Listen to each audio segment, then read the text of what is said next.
Halo, saya Bibi Romiawan. Terima kasih buat Ika Putri yang saat ini hari ini tengah launching single album Sadis. Semoga sukses dan terima kasih sudah mengirimkan kembali karya saya Sadis. Sukses Ika.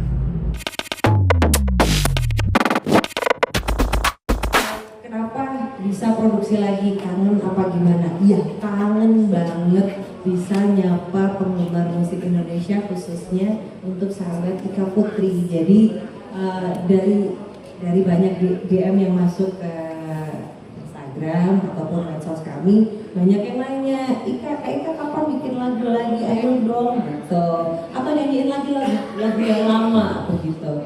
Dari situ jadi semangat baru, terus ngobrol-ngobrol sama temen gitu ya, sama support system, dan mereka mendukung. Pemilihan lagunya kenapa Kenapa Sadis?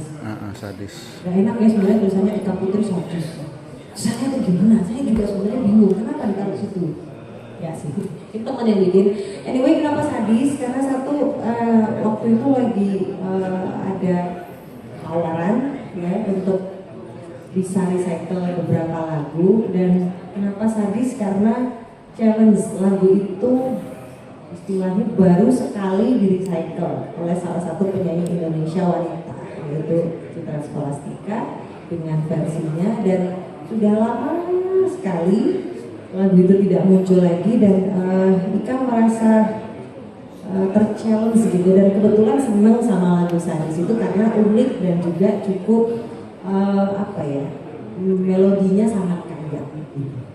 Baik Kak, kalau boleh cerita lagi ini kan Gaji mungkin belum banyak yang tahu. Boleh cerita nggak sih dulu awal mula muncul di entertain terus sampai akhirnya karya apa gitu, boleh? Ya. Jadi Ika Putri muncul pertama di industri musik itu di tahun 2001 dengan hits Pelangi yang Hilang. Di album itu Ika sempat masuk nominasi pendatang baru terbaik di AMI Shark Awards pada saat, tapi hanya sebagai nominator saja. Kemudian di tahun 2004 Ika berkesempatan untuk mengisi soundtrack film pertamanya Claudia Cynthia Bella. Kalau rekan-rekan ada yang ingat, Aku Perawan, original soundtrack movie-nya Virgin the Movie begitu. Terus setelah itu Ika juga sempat nyanyi satu lagu yang sempat jadi langganan acara musik pagi-pagi di TV, Mr. Judge. Dan kami juga sempat sampai sekarang kayaknya masih jadi suaranya jingle salah satu tepung. Jadi sambil itu Ika juga isi jingle, dan sempat juga main movie di salah satu produksi Star Vision barengan sama Syahrini sama Kasih waktu itu karena juga saya lupa kalau apa. Jadi cameo di situ. Sama lagunya juga masuk di situ, kalau basah apa gitu musiknya. Terus selanjutnya Ika juga bawain lagu Recycle lagi-lagi, yang terakhir itu produksi dari almarhum Rion Kyoto sama Bali Yanto, yaitu Cinta Jangan Kau Pergi. Alhamdulillah sambutannya bagus, cukup bagus. Sepertinya saya juga menyangka di Spotify jutaan di tahun 2011 atau 2012 gitu. Itu seingat saya yang terakhir. Alasan hiatus mungkin cukup lama juga kan? Waktu itu memang kayak kehilangan tim. Jadi waktu itu ada beberapa memang salah paham gitulah. Terus akhirnya Ika sendiri juga baru memulai rumah tangga waktu itu. Jadi juga ada pekerjaan, kemudian ada rumah tangga. Akhirnya lebih banyak fokus ke sana dibandingkan ngurusin nyanyinya. Kalau offline beberapa kali masih, tapi kalau terus industri bener-bener gitu. Kami sempat produksi di tahun 2018 duet dengan almarhum Dian Pramana Putra, tapi pada saat mau kami rilis yang kadarullah Mas Dian meninggal. Kak, ya. Lagu Sadis ini kan tadi kan dibilang bahwa membutuhkan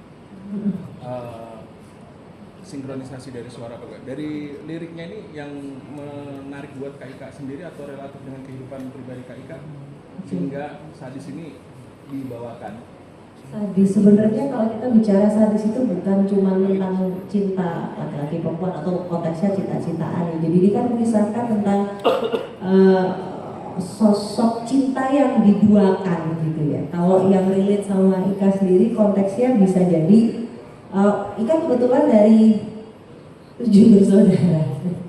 Ika anak paling tua, tapi walaupun udah gak relevan lagi karena ya udah dari gede ya. Cuman seringkali kan walaupun mau seumur berapapun konflik antar saudara itu selalu ada gitu ya. Terus biasanya ini saya pak lu gitu, bisa juga begitu gitu. Tapi kalau yang lain-lain ya kita bisa ambil dari lagu Sadis ini bagian kata-kata yang ini. Karena lagu itu juga bagian dari doa. Kita kesampingkan tema besarnya ya. Semoga Tuhan membalas semua yang terjadi kepadaku suatu saat nanti. Artinya rasa sabar yang kita punya ya mudah-mudahan tuh harapannya berbuah baik. Itu yang kata-kata quotes yang paling relate buat Ika saat ini. Apapun situasinya, itu yang membesarkan hati Ika. Baik Kak, Mbak, ini ketika pasca comeback dari hiatus, apa sih Mbak targetmu ini Mbak? Target. Ingin komersil atau memang membuktikan kalau Ika Putri itu masih eksis gitu? Ika Putri masih eksis itu bagian besarnya ya. Kemudian kalau untuk rencana selanjutnya tentunya bisa itu ya rencana selanjutnya gitu ya. Ika Putri masih eksis, terus bisa keluar lagu seperti target yang disampaikan Mas Seno setahun ini. Syukur-syukur di tahun yang katanya kita mau berbagi menjadi show muda, rezekinya bagus ya. Setahun bisa keluar 3 lagu gitu. Terus ya kan manusiawi kita tuh ingin melihat sejauh mana sih usaha kita itu diterima gitu. Dan sekarang karena toolsnya atau alatnya itu sudah bisa bisa dilihat banyak orang, jadi bikin semakin semangat aja. Mbak, ketika hiatus 7 tahun pada akhirnya muncul lagi di mana fenomena musik itu udah anak-anak Gen Z yang bercerita ya, bersenandung segala macamnya. Kenapa nggak kepikiran ketika keluar lagi itu membuat sesuatu yang beda? Mungkin dengan genre musik yang dangdut, koplo atau segala macam, paling tidak ketika keluar itu setelah 7 tahun bikin sesuatu gebrakan yang baru. Tapi kenapa memilih Sadis itu sendiri gitu? Kalau bisa dibilang ini agak separuh amanah ya. Jadi ini lagu ini juga kesukaan orang tua gitu kan. Agak melankolis ya itu gitu. Terus ini aja gitu. Ya dan kebetulan Ikanya suka dan melihat kalau dari cara nyanyinya juga butuh effort dan itu membuat Ika jadi pengen belajar terus. Akhirnya dipilihlah lagu Sadis ini untuk bisa menjadi single pertamanya Ika. Kalau untuk kesempatan bisa mencoba genre yang lain katakanlah begitu ya, atau mungkin kolaborasi aransemen gitu, sangat pengen sekali dan mudah-mudahan bisa terwujud nanti di suatu ketika nanti 3 tahun ini atau mungkin tahun-tahun setelahnya gitu.